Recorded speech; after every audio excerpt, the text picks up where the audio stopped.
चलिए guys, exercise का पहला क्वेश्चन देखते हैं। देखिए क्वेश्चन क्या कहता है, क्वेश्चन पढ़िए। An athlete completes one round of a circular track of diameter 200 metre in 40 second. What will be the distance covered and the displacement at the end of a 2 minute 20 second. तो भैया एक circular track है, diameter उसका ये है। तो पहले तो पूछ रहा है डिस्टेंस कितना होगा, तो डिस्टेंस तो होगा 2 पाई आर, क्योंकि यही सर्कमफ्रेंस सर्कल का पूरा डिस्टेंस होता है। तो 2 पाई आर जो हो गया पूरा डिस्टेंस हो गया, और आर यहाँ पर होगा 100 क्योंकि डायमीटर 200 है और आर हाफ होता है। तो 2 पाई आर हो गया आपका टोटल डिस्टेंस जो उसने कवर किया होगा। ठीक है, एक राउंड का डिस्टेंस। लेकिन ये कितने कितने मिनट चला बोल रहे हैं, 2 मिनट 20 सेकंड। तो 2 मिनट 20 सेकंड को अगर सेकंड में कन्वर्ट करें तो 140 सेकंड। तो ये कह रहा है 40 सेकंड में एक राउंड होगा, तो 140 सेकंड में कितने राउंड हो गए, 40 40 40 3 राउंड हो गए, तो 120 और एक और 20 जो कि 40 का आधा है, यानी 3.5 राउंड। तो इसको 3.5 राउंड से मल्टीप्लाई करेंगे, उतना डिस्टेंस है। तो 3.5 राउंड यानी 7/2 इंटू 2 पाई आर, ये तो हो गया टोटल डिस्टेंस। इसको सॉल्व कर लो। जब आप इसको सॉल्व करोगे तो 2200 मीटर आपका डिस्टेंस आ जाएगा। तो ये तो हुई डिस्टेंस वाली बात। ठीक है, समझ आ गया ना क्यों भाई एक राउंड 40 सेकंड में लगा रहा है, और ये कह रहा है कि 2 मिनट 20 सेकंड चला। तो 2 मिनट 20 सेकंड में 140 सेकंड होते हैं। तो यानी कि 40 40 40 3 राउंड हो गए 120 सेकंड, और बाकी का ऊपर का जो 20 बचा वो 40 का आधा होता है, यानी आधा राउंड चलाया होगा। तो टोटल 3.5 राउंड चला होगा वो। और एक राउंड का डिस्टेंस कितना होता है, 2 पाई आर, जो कि सर्कमफ्रेंस होता है सर्कल का, वही होता है डिस्टेंस। तो 3.5 इंटू 2 पाई आर जब आप सॉल्व करोगे तो ऐसे करोगे तो 2200 मीटर आ जाएगा, और आर की वैल्यू 100 है। तो हमने ये वाला पार्ट सॉल्व कर दिया कि what will the distance covered. अब आ जाओ डिस्प्लेसमेंट कैसे ढूंढेंगे। ठीक है, डिस्टेंस कवर्ड तो हो गया। देखिए डिस्प्लेसमेंट का जो नेक्स्ट है, डिस्प्लेसमेंट फाइंड करना है। इसको आप एक या तो डायरेक्टली सॉल्व कर लो, नहीं तो एक तरीके से भी कर सकते हो। जैसे एक सर्कल है, ठीक है, ये कह रहा है 40 सेकंड में पूरा सर्कल कवर कर लेता है। तो मान लो यहाँ से स्टार्ट किया तो ऐसे घूम के आया होगा, 40 सेकंड में पूरा हो गया। तो 20 सेकंड में आधा सर्कल क्या होगा, यानी तो 40 40 40 3 बार तो ये घूम के यहीं इसी पॉइंट पे आ गया होगा, क्योंकि यहाँ से चला। इतने मिनट का डिस्प्लेसमेंट पूछ रहा है ना। तो 120 सेकंड में तो एक बार गया एक राउंड यहीं पहुंच गया, फिर दूसरा बार गया यहीं यहीं पहुंच गया, तीसरी बार गया यहीं पहुंच गया। ठीक है, यहाँ से स्टार्ट किया यहीं पहुंच गया।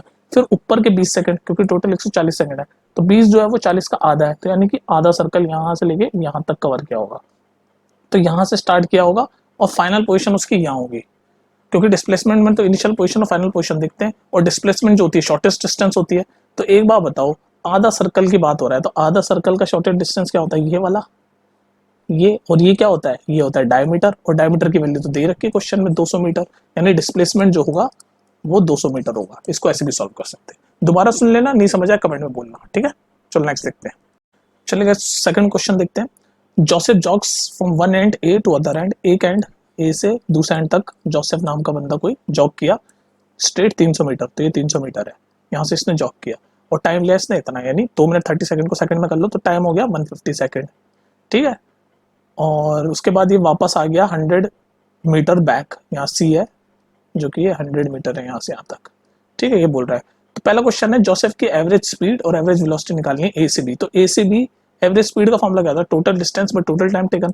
तो टोटल डिस्टेंस ए से बी कितना है 300, और टोटल टाइम टेकन कितना है 150, तो हो गए 2। तो एवरेज स्पीड तो हो गई 2 metre per second. Average velocity क्या होती है, टोटल डिस्प्लेसमेंट। तो ए से बी तो स्ट्रेट लाइन में जो डिस्प्लेसमेंट तो वो सेम ही होगा, तो डिस्प्लेसमेंट भी 2 मीटर पर सेकंड ही होगी, क्योंकि स्ट्रेट लाइन में डिस्प्लेसमेंट और स्पीड या डिस्टेंस सेम होता है। तो दोनों का आंसर है ए टू बी में 2 मीटर पर सेकंड। चलिए इस क्वेश्चन पढ़ते हैं, ये कंटिन्यूशन में है, चलो दोबारा पढ़ लेते हैं। एक जोसेफ नाम का लड़का है जो ए से बी तक भाग जॉगिंग किया, ये ए से बी ऐसे इसने जॉगिंग की, और ए से बी का डिस्टेंस है 300 मीटर। उसके बाद ये वापस आ गया मान लो इस पॉइंट पे जिसको सी नाम दे रखा है, और उसकी यहाँ से यहाँ तक जो डिस्टेंस है वो 100 मीटर। और टोटल उसको जो टाइम लगा ए से बी जाने में वो लगा ये, यानी कि 150 सेकंड, और बी से यहाँ सी तक पहुंचने में 1 मिनट और लगा, अनदर 1 मिनट। ठीक है, तो ये पूछ रहा है एवरेज स्पीड और average velocity from A to C. तो एवरेज स्पीड क्या होगी, एवरेज स्पीड का फॉर्मूला लगा टोटल डिस्टेंस। तो टोटल डिस्टेंस ने कितना कवर किया, ये 100 और ये वापस आने वाला, ये 300 और एक वापस आने वाला 100। तो टोटल डिस्टेंस हो गया 400, 300 प्लस 100, और टोटल टाइम कितना लिया 150 सेकंड लिए, और 1 मिनट वापस सी में आने में, यानी 150 प्लस 60 सेकंड में कर दिया 210। तो एवरेज स्पीड तो हो गई 40/21 metre per second. Similarly average velocity क्या हुई, एवरेज वेलोसिटी होती है total displacement upon total time taken. तो डिस्प्लेसमेंट 200 हुआ क्योंकि चेंज इन पोजीशन ए से यहाँ सी आया, तो 200 मीटर क्योंकि 100 मीटर कवर कर लिया था। चलिए इस क्वेश्चन नंबर 3 देखते हैं। Abdul while driving to school compute the average speed for his trip to be 20 kilometre per hour. तो ये अब्दुल गया घर से स्कूल, होम से स्कूल गया, तो एवरेज स्पीड इसने कंप्यूट की 20, तो ये एवरेज स्पीड नंबर 1 हो गई मान लो। और उसके बाद फिर रिटर्न ट्रिप किया सेम रूट पे, ट्रैफिक कम, उसको उसकी दूसरी एवरेज स्पीड हुई, यहाँ गया तो इतनी हुई, और दूसरी एवरेज स्पीड हुई 30। तो पूछ रहा है टोटल एवरेज स्पीड कितनी होगी उसकी, ये पूछ रहा है वो। तो जब दो एवरेज स्पीड दे रखी हो ना, देखो इसको करने क्वेश्चन बहुत सारे तरीके हैं, पर जब दो एवरेज स्पीड दे रखी हो ना, तो मैं आपको एक फॉर्मूला बताता हूँ, 2ab a प्लस बी, बस डायरेक्ट डाल दो। और ए बी क्या है, speed 1 speed 2, average speed 1 average speed 2, डाल दो फॉर्मूले में। 2a नीचे वाली दूसरी a प्लस बी यानी 50, इसको सॉल्व करो 24 आ जाएगा, वही आपका आंसर भी है।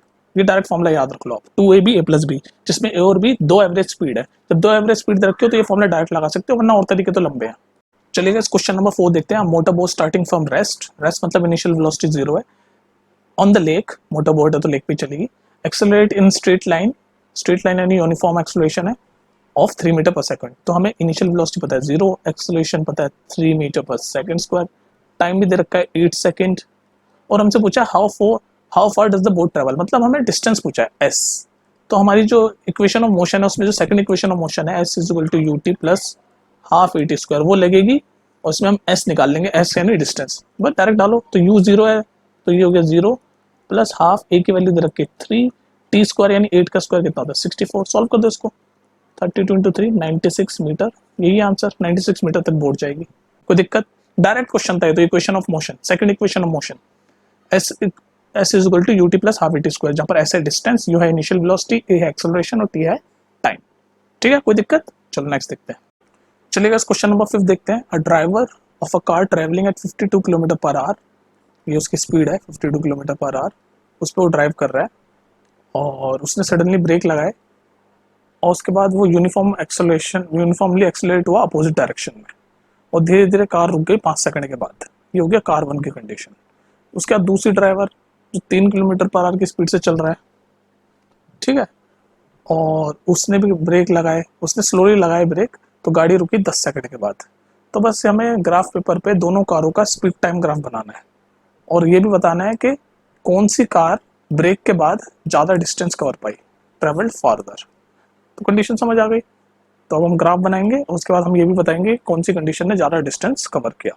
तो हम ग्राफ बना लेते हैं। हमें कंडीशन अपनी सारी पता ही है, क्या क्या कंडीशन है। पहली कार की, कार 1 की कंडीशन है, स्पीड है इसकी 52 किलोमीटर पर आवर, कितने मिनट बाद रुक रही है, टाइम है 5 सेकंड, कोई दिक्कत। कार 2 की कंडीशन है, स्पीड है उसकी 3 किलोमीटर पर आवर, और कितने सेकंड के बाद रुक रही है, 10 सेकंड के बाद। हमें बनाना है स्पीड एंड टाइम ग्राफ, ये रहा, ठीक है, स्पीड एंड टाइम ग्राफ। अच्छा, ये सेकंड में है या किलोमीटर पर आवर में है, तो पहले तो हम सारे यूनिट सेम कर लेते हैं। तो मैं आपको 1000 बार बता चुका हूँ शॉर्ट तरीका, किलोमीटर पर आवर को मीटर पर सेकंड में करना हो तो फिर उसको 5/18 से मल्टीप्लाई कर दो, तो 5/18 से आप इसको मल्टीप्लाई कर दो। जब आप मल्टीप्लाई करोगे, इसको सॉल्व करोगे, तो आपकी स्पीड बन जाएगी 14.44। ये सॉल्व करने का काम तो आप कर ही लोगे, तो ये इसकी स्पीड हो गई 14.44 मीटर पर सेकंड। सिमिलरली इसको भी कर दो, 3 को 5/18 से मीटर पर सेकंड में कन्वर्ट करने के लिए 9, तो 9 5/9 कितना होता है, 5/9 आपको होता है 0.83 मीटर पर सेकंड। तो हमने ये दोनों स्पीड है मीटर पर सेकंड में कर दी। अब हम ग्राफ बनाते हैं, ठीक है, नेक्स्ट पेज पे आराम से।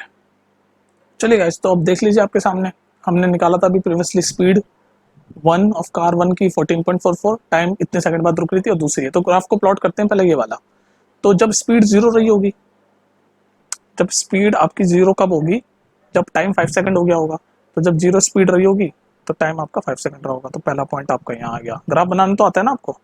उसके बाद ये स्पीड जब टाइम 0 रहा होगा तो स्पीड ये रही होगी, तो यानी दूसरा पॉइंट आपका 14.44 यहाँ होगा। तो इसका ग्राफ ये पिंक वाला ऐसे बनेगा, ऐसे ऐसे ऐसे ऐसे ऐसे ऐसे, ये वाला कार ए का, कार ए या कार फर्स्ट, जो मर्जी बोल लो। अब इस वाले का बनाते हैं। इसकी स्पीड 0.82 और टाइम 10 सेकंड में जब स्पीड 0.82 रही होगी, यानी कि जब स्पीड यहाँ कहीं रही होगी, यहाँ कहीं, तो टाइम रहा होगा 0। लेकिन जब स्पीड हो गई होगी 0 तो टाइम रहा होगा 10। तो ये तो देखो, मैं बनाने में थोड़ी दिक्कत आ रही है क्योंकि ये not a real graph, obviously टेढ़ा मेढ़ा बन रहा है, लेकिन आप समझ गए होंगे कि ये ऐसे ऐसे ऐसे ऐसे पूरा 10 तक जाएगा, ठीक है, ये हो गया। तो ये हमारा हो गया ब्लू वाला कार्ड 2 का। जब ग्राफ बनाओगे तो अच्छे से बनेगा। बस अब हमें पता चल गया, हमने ग्राफ बना लिया। दूसरा क्वेश्चन पूछ रहा था कि कितना ट्रेवल करेंगे। तो देखो वेलोसिटी टाइम जब ग्राफ होता है ना, तो उसके एरिया के उसके ग्राफ के अंदर जो चीज होती है वो हमें देती है डिस्प्लेसमेंट, और स्पीड टाइम ग्राफ के अंदर की जो चीज होती है वो हमें देती है डिस्टेंस। तो बस यही था ग्लिच। तो अब डिस्टेंस हम यहाँ से निकाल लेंगे। ये पहले पिंक वाले का ये वाला एरिया पूरा डिस्टेंस देगा हमें, ये पूरा डिस्टेंस देगा जो मैं ग्रीन कर रहा हूँ। तो कार का डिस्टेंस निकाल लो। ये क्या ट्रायंगल सा बन रहा है, तो ट्रायंगल का एरिया क्या होता है, हाफ बेस कितना है यहाँ से यहाँ तक, यानी 5 इंटू हाइट, हाइट कितनी है ये 14.44। तो ये डिस्टेंस देगा कार 1। सिमिलरली कार 2 का डिस्टेंस कितना होगा बताओ, वही ये वाला एरिया, ये जो मैं ऑरेंज कर रहा हूँ, ये ब्लू के अंदर जितना भी है। मतलब स्पीड टाइम ग्राफ में जो ग्राफ के अंदर की चीज होती है वो डिस्टेंस देती है, और वेलोसिटी टाइम ग्राफ में डिस्प्लेसमेंट देती है। तो निकाल लो। इसमें भी ये भी एक ट्रायंगल से अगर आप ठीक से देखोगे बनाओगे तो डिस्टेंस जो हो जाएगा हाफ, बेस कितना है इसका यहाँ से यहाँ तक यानी 10 इंटू हाइट कितनी है यहाँ से, स्पीड की हाइट कितनी 0.83। तो बस क्वेश्चन सॉल्व, ग्राफ भी बन गया, दोनों का डिस्टेंस भी बता दिया। इसको सॉल्व कर लेना, ठीक है। तो ऐसे बनाते हैं ग्राफ। इसमें समझने वाली बात ये थी कि जब वेलोसिटी और टाइम का हम जब ग्राफ बनाते हैं तो उसके अंडर, जैसे इसके ये ग्राफ के अंदर का एरिया क्या है, तो वेलोसिटी टाइम ग्राफ में डिस्प्लेसमेंट देता है वो एरिया। तो उसका एरिया अगर हम निकाल लेंगे तो डिस्प्लेसमेंट पता चल जाएगी। और स्पीड टाइम ग्राफ में जो ग्राफ के अंदर का एरिया हम निकाल लेंगे तो डिस्टेंस पता चल जाएगा। तो ये स्पीड टाइम ग्राफ है, हमने ग्राफ के अंदर का एरिया निकाल दिया क्योंकि ये ट्रायंगल है, ट्रायंगल का एरिया निकाल दिया तो हमें डिस्टेंस पता चल गया दोनों के, ठीक है। तो ये था आपका क्वेश्चन नंबर 5। इसको सॉल्व करके जरूर बताना, मैंने तो यहाँ छोड़ दिया, मल्टीप्लाई करके सॉल्व करना, ठीक है। चलो देखते हैं question number 6। Okay guys, question number 6 आपके सामने है। ये एक डिस्टेंस और टाइम का ग्राफ है। इसमें 3 ऑब्जेक्ट ए बी सी का ग्राफ दे रखा है। ये ए है, ये बी है, सी है। अच्छा आप ये बुक में चेक कर लेना, बुक में ना ऐसे ऐसे छोटे छोटे स्क्वायर्स में बटा हुआ है पूरा पूरा, और स्क्वायर का कुछ डिवीजन है। I think her square 0.4 kilometre का है। तो यहाँ पर तो मैं बनाऊंगा नहीं, मैं आपको सिर्फ प्रोसेस बता रहा हूँ क्या है। तो पहला क्वेश्चन है, which of the 3 travelling fastest, तो इन एबीसी में से सबसे फास्ट कौन सी ट्रेवल कर रही है, कैसे पता चलते हैं। तो हमेशा ध्यान रखना है, इसका आंसर ये है कि जब भी डीटी ग्राफ होता है, जैसे इस केस में है डिस्टेंस टाइम ग्राफ में, जिसकी स्लोप सबसे ज्यादा होती है ना, उसकी स्पीड भी सबसे ज्यादा होती है। तो ऑब्वियसली वो फास्टेस्ट होगा। S for slope, S for speed, ऐसे याद करने का तरीका, जिसका स्लोप ज्यादा उसकी स्पीड ज्यादा। अब कुछ बच्चे कहेंगे स्लोप क्या होता है, तो देखो स्लोप को आसान भाषा में समझा दूं मैं, सबसे आसान तरीका है स्लोप को समझने का फिलहाल के लिए, कि जिसका हॉरिजॉन्टल से वर्टिकल डिस्टेंस सबसे ज्यादा, मतलब हॉरिजॉन्टल और वर्टिकल को अगर मैं उसका डिस्टेंस मेजर करूं तो सबसे ज्यादा हो। तो देखो ये हॉरिजॉन्टल है, ये वर्टिकल है। तो देखो बी का डिस्टेंस इतना होगा, ये जो मैं बना रहा हूँ, सी का इतना होगा और ए का इतना होगा। तो आप देख लो बी का सबसे ज्यादा आ रहा है, देख लो, है ना, सी से ऊपर है, ए से भी ऊपर है। तो बी हॉरिजॉन्टल से वर्टिकल का जो डिस्टेंस है वो जिसका सबसे ज्यादा होगा वही होगा। हो सकता है ग्राफ में आपको ऊपर नीचे दिख रहा हो, बुक में देख लेना जाके। तो बेसिकली स्लोप क्या है, हॉरिजॉन्टल से वर्टिकल का डिस्टेंस आसान भाषा में। तो जिसका स्लोप ज्यादा होता है डीटी ग्राफ में, यानी कि उसकी स्पीड ज्यादा है। तो इसका आंसर है बी, फर्स्ट का आंसर है बी। बी की स्पीड सबसे ज्यादा होगी इसलिए वो सबसे फास्टेस्ट होगा, ठीक है। अब देखते हैं इसका सेकंड पार्ट क्या पूछ रहा है। चलेगा, तो सेकंड पार्ट कहता है, और all 3 ever eight same point on the road, मतलब तीनों ये ए बी सी कभी सेम पॉइंट पे रहे ऑन द रोड पे। तो सेम पॉइंट पे तब रहेंगे जब तीनों लाइनें ऐसे ऐसे एक बार इंटरसेक्ट कर जाए, कोइंसाइड नहीं, इंटरसेक्ट कर जाए तीनों लाइनें जब एक बार इंटरसेक्ट कर जाए तो हम कह देंगे कि भाई ये इस पॉइंट पे तीनों एक साथ थे। तो तीनों लाइनें एक साथ पॉइंट कभी भी इंटरसेक्ट नहीं कर रही। देखो यहाँ पर ग्रीन और इस वाले पॉइंट पे ग्रीन और पिंक इंटरसेक्ट कर रही है, इस वाले पॉइंट पे ब्लू और पिंक इंटरसेक्ट कर रही है, इस वाले पॉइंट पे ग्रीन एंड ब्लू इंटरसेक्ट कर रही है, तीनों नहीं हो रही किसी भी पॉइंट पे। तो इसका आंसर होगा no, no all 3 will be at the same point on the road, ठीक है। चलो थर्ड पार्ट देखते हैं। चलेगा, इस क्वेश्चन को देखो। क्वेश्चन कहता है, how far has C travelled when B passes A. How far has C travelled when B passes A, क्या मतलब इसका, मतलब सी कितना ट्रेवल कर रहा होगा जब बी और ए आपस में पास कर रहे होंगे, यानी इंटरसेक्ट कर रहे होंगे। तो बी और ए यानी ग्रीन और पिंक यहाँ इंटरसेक्ट कर रहे हैं इस पॉइंट पे। तो इस पॉइंट पे सी का डिस्टेंस कितना होगा वही पूछ रहा है, हाउ फार।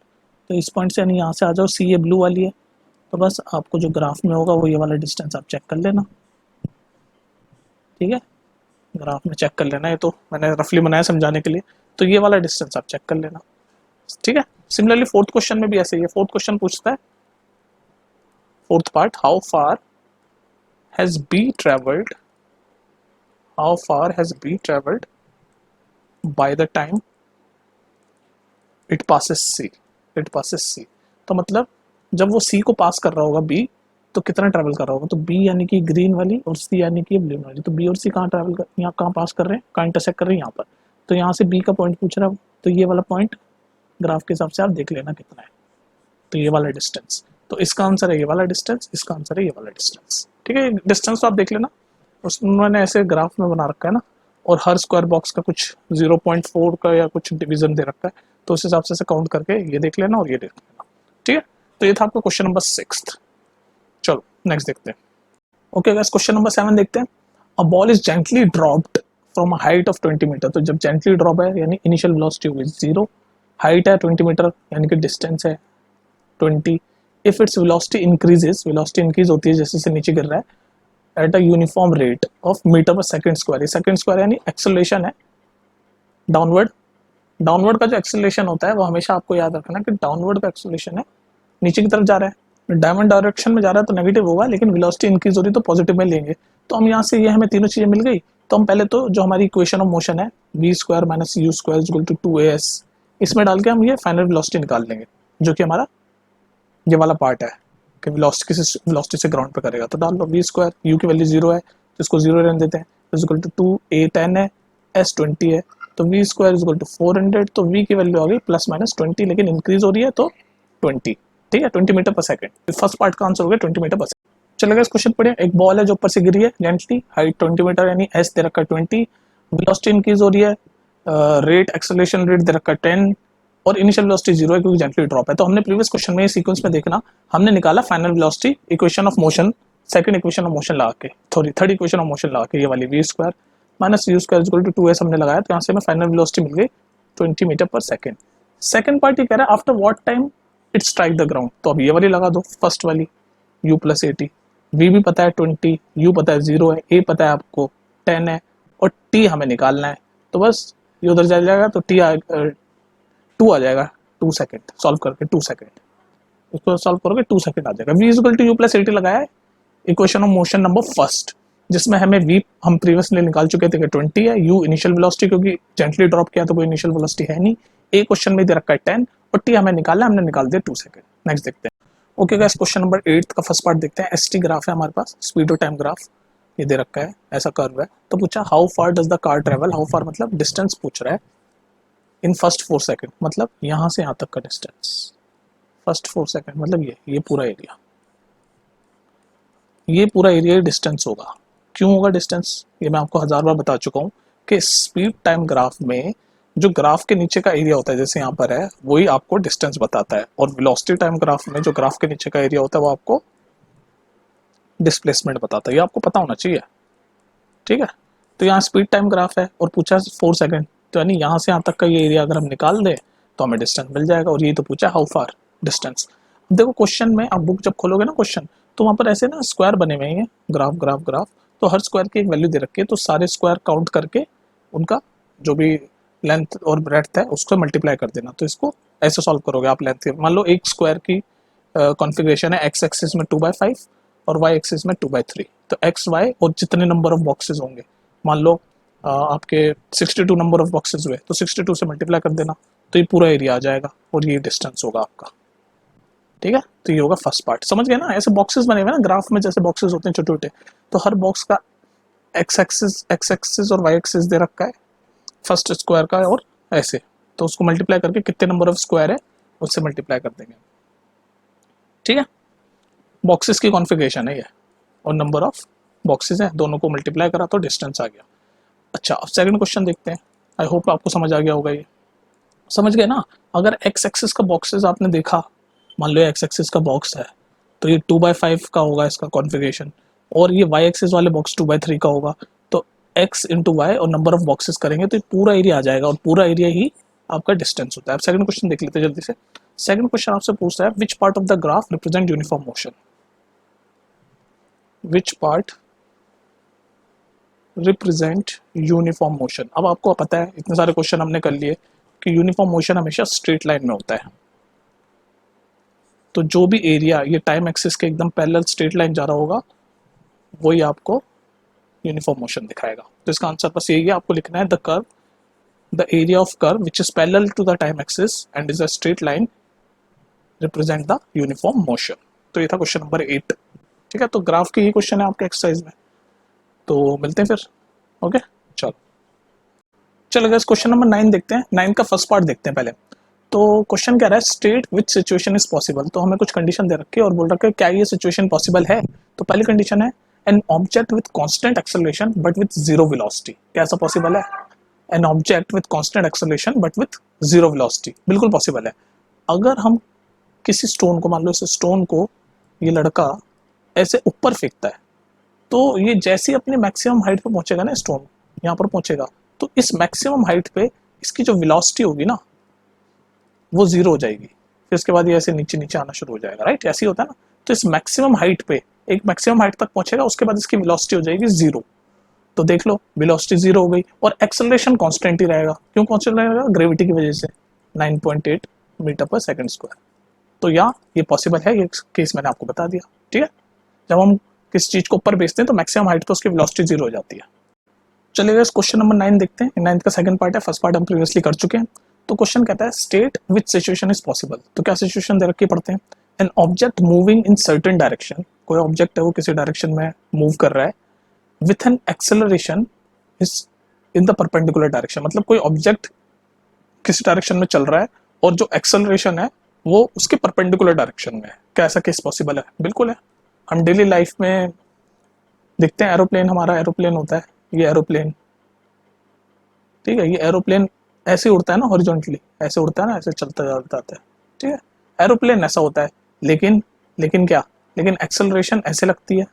ये देख लो परपेंडिकुलर हो गई ना, ये एरोप्लेन के परपेंडिकुलर हो गई, 90 डिग्री बन रहा है। एक्सेलरेशन ऐसे लगती है डाउनवर्ड डायरेक्शन में, 9.8 metre per second square, gravity की वजह से। तो देख लो ये कंडीशन हो गई कि जो डायरेक्शन में ऑब्जेक्ट मूव कर रहा है उसके परपेंडिकुलर में एक्सेलरेशन लग रही है। तो यस है इसका आंसर। चलिए इस लास्ट क्वेश्चन देखते हैं मोशन चैप्टर का। An artificial satellite is moving in a circular orbit of radius. तो रेडियस दे रखा है सर्कुलर ऑर्बिट का इतना, और आर्टिफिशियल सैटेलाइट इसके चारों ओर घूम रही है, और इसको इसकी स्पीड पूछिए। अगर ये 24 घंटे लगा रही है पूरा घूमने में, 24 घंटे लगा रही है घूमने में, तो इसकी स्पीड क्या है? तो सी तो डायरेक्ट फॉर्मूला हो गया, speed is equal to distance upon time.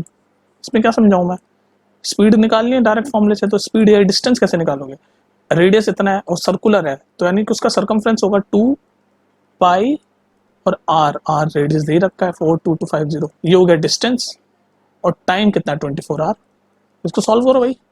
Circle का, जब भी हम सर्कल की बात करते हैं, सर्कुलर चीज की बात करते हैं, तो उसका डिस्टेंस होता है 2 पाई आर। तो वही मैंने यहाँ लिखा है, ये डिस्टेंस हो गया 2 पाई और आर दे रखा है, और नीचे टाइम 24। सॉल्व करो, आंसर निकालो, और नीचे लिखो कमेंट में क्या आंसर आ रहा है। ये तो मल्टीप्लाई तो आप करना।